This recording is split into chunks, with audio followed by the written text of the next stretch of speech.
Let's get started with setting up the Epic Games launcher to download Unreal Engine for Windows 10. Go to epicgames.com or unrealengine.com. At the top right, you'll find the Get Epic Games Launcher button. Installation of Epic Games Launcher is straightforward, and once installed, we can proceed with the installation of Unreal Engine. If you haven't installed the .NET Framework packages previously, you'll be prompted to do so once the Epic Launcher has finished installing.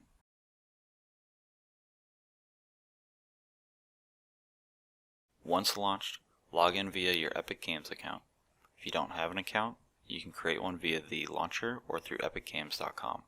And as a reminder, it's always best to enable two-factor authentication. Now that we have the launcher and .NET dependencies installed, we can install the Unreal Engine. Click Unreal Engine on the left side menu, and then either click Library or click Install Engine on the far right. Once in the Library tab, we can manage our engine versions and start the installation process. Here, you can install different versions of Unreal Engine in the case that you want to test a new patch or a new version before migrating code. Note that once you start a project, you typically want to lock in the engine version to avoid breaking changes in later versions of the engine, as features will be added while others are deprecated. Downloading and installation of Unreal Engine will take a bit of time. While we wait, you can get started downloading Visual Studio Community version and wait until the engine installation has completed.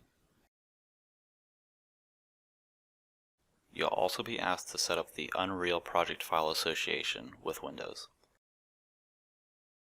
This will allow Windows to open the Unreal Engine for you project files. While rare, if you get a device restart required message along with an error code, allow your computer to restart and try launching again. Usually a single restart will fix this issue.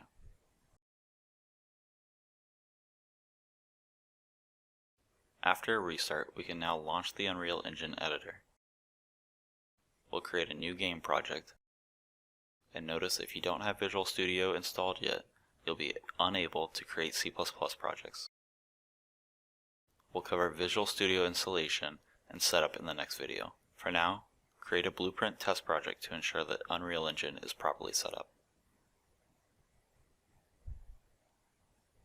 Once launched, we can explore the starter content in our project, and next we'll set up Visual Studio to be used with Unreal Engine for C++ projects.